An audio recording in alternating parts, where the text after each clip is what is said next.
Hey guys, it's Sean, and every once in a while you go to the movie theaters and you see a film that you just absolutely have to talk to people about, and Serenity is that type of film. It stars Matthew McConaughey and Anne Hathaway, and we had been hearing that you should get to the theaters to see it before the twists and spoilers are revealed for you. So that's exactly what we did. We ran out opening night, saw this movie, had our minds kind of blown, and now we're back here to talk to you about everything that happened, including the twist and the shocking third act ending. But before we dive into all of it, go down, hit the subscribe button. It'll keep you up to date with everything we're doing here at CinemaBlend.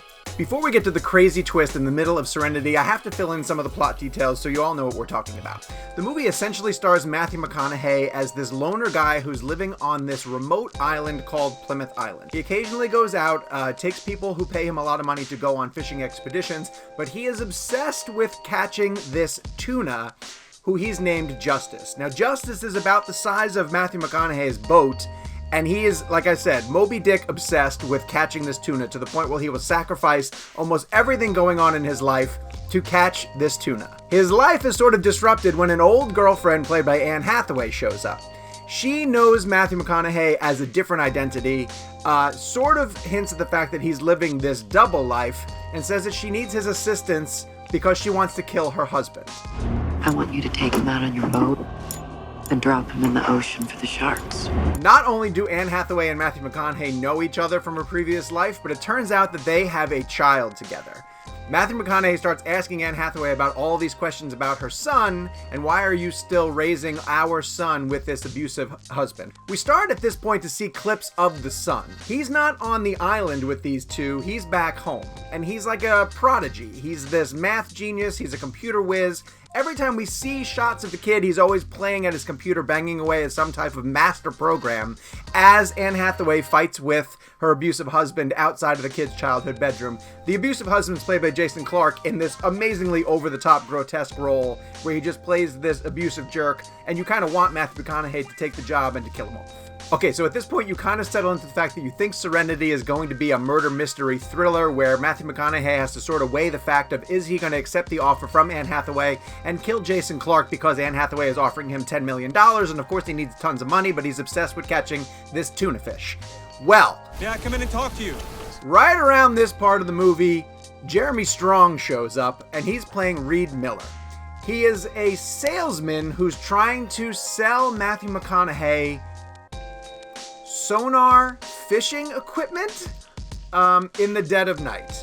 And Matthew McConaughey doesn't quite understand why this guy is trying to sell him sonar fishing equipment, and Reed Miller starts talking about the rules. And you don't really know what's going on until the twist lands. I know all about your big day.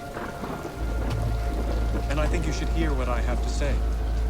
Halfway through Serenity, it is revealed that everything that we are watching takes place inside of a video game that is being created by Matthew McConaughey's prodigy kid. He is banging away at his computer creating this virtual reality game that his dad is playing in. And the rules are that he has to complete tasks. The task initially was catch the tuna fish, which is why he was obsessed with catching the tuna fish. The game, however, shifts to murder my abusive stepfather, and now Matthew McConaughey has to see is whether he's going to play the game all the way through to complete the new task of murdering the stepfather. Let me just rewind and repeat what I just said. Everything that you have been watching in Serenity up until this point is actually a virtual reality game. There's no island, there are no people. They're all players in a computer game that a 12-year-old boy somewhere else is creating in his bedroom. Okay, we're all caught up on that? That's the twist. There we go. But we still kind of want to see if Matthew McConaughey is going to go through with this act and kill Jason Clarke on the course of their fishing trip. So, they go out. They're starting to fish. Jason Clarke is sort of injured, but he's still on this trip. Anne Hathaway is pushing the whole thing forward. You gotta kill my husband. He's too abusive. I can't go through this life. Of course, while they're on their fateful fishing trip, Matthew McConaughey hooks the tuna. So the tuna factors back into the third act of this thing. How is it going to get resolved? Well, it resolves in a way that you probably didn't even expect. Matthew McConaughey hands the fishing reel to Jason Clarke. The tuna pulls Jason Clarke into the water, seemingly pulling him to his death. we transition to the bedroom of the kid. The kid takes a fishing knife, giant fishing knife, out of his tackle box because he's sick to death of hearing his abusive stepfather beating on Anne Hathaway outside of his bedroom door, goes outside and stabs the stepfather to death in real life. So that he dies in the game and he dies in real life at the hands of a 12-year-old. The police show up. The 12-year-old is arrested.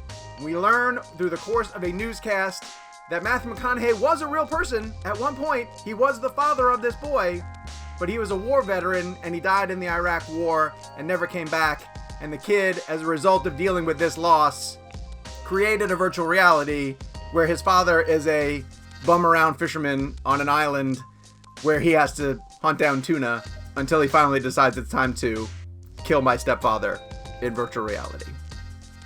Serenity. You think it's over. It's not quite over. There's one final shot where he is able to communicate with his father, not really his father, virtual reality version of his deceased father. And he says, "Dad, I'm changing the rules of the game now again." And the boy and his dad are able to reunite in virtual reality. They have a hug that was supposed to be emotional but made me laugh out loud. And then it pulls back and it shows the two of them are going to live the rest of their virtual reality life on this beautiful island. Look, I'd be lying if I said Serenity didn't hold my interest all the way through. It's kind of a fascinating experiment, and yeah, when the twist landed, I really did want to see where it was going to go. I did not expect a 12-year-old to murder his stepfather in cold blood, or self-defense, I guess is the way they're putting it. And no, I did not expect that Matthew McConaughey was a video game character the entire time that I was watching him. But I admire the film for swinging for some really bold fences. I just think it missed its mark most of the time. I am dying to know what you guys thought about the ending of Serenity and the huge twist that's waiting for you inside of it. Did you go see it? If you did, head to the comment section down below. Let's start a conversation. We have to talk about how crazy gonzo this movie is. While you're down there, do me a big favor, hit subscribe. We do ending videos like this often. It'll keep you up to date with every time we post new stuff here at CinemaBlend.